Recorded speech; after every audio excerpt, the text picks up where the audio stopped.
صاحب یہ بتائیے کہ آخر تحریک عدم اعتماد جو ہے وہ بار بار موخر کیوں ہو رہی ہے؟ اگر پیپلز پارٹی کے پاس مطلوبہ تعداد سے زیادہ اراکین ہیں تو پھر تاخیر کی وجہ کیا ہے؟ تاخیر کی وجہ یہ کہ باعزت انہیں راستہ دیا جا رہا ہے کہ وہ خود باعزت طور پہ ریزائن دے دیں اور وہاں پر حکومت سازی کا عمل آ سکے. ہمارے 27 ممبر ہیں پیپلز پارٹی کے آزاد کشمیر میں.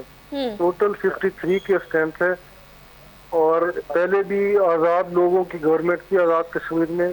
20 لوگ تھے جن کی گورنمنٹ تھی اور اس میں سے 9 لوگوں نے پاکستان پیپلز پارٹی کو اب جوائن کیے.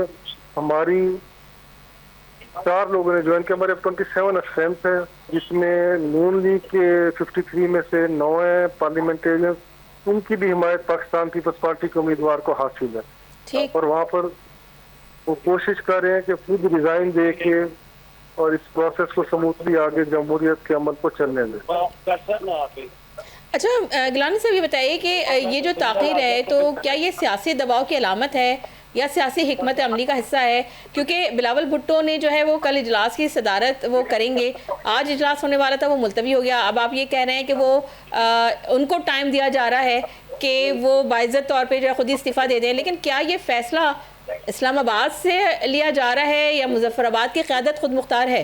مظفر آباد کی قیادت خود مختار ہے. انہوں نے اپنے طور پر فیصلہ کیا. وہاں پر اکنامک مسائل ہیں, اکنامی کے معاشی اور لوگوں کو بے روزگاری کے بہت زیادہ مسائل کریٹ ہوئے ہیں جس وجہ سے لوگوں نے خود وہاں پہ ایجوکیشن کر کے پروٹیسٹ کر کے اور پولیٹیشینز لوگوں کی نمائندگی کرتے ہیں. انہیں جب محسوس ہوئے کہ حکومت صحیح ہاتھوں میں نہیں ہے, وہ گورنمنٹ کو صحیح طریقے سے نہیں چلا پا سک رہے, اس وجہ سے انہوں نے عدم اعتماد کی تحریک لانے کا فیصلہ کیا اور وہاں پر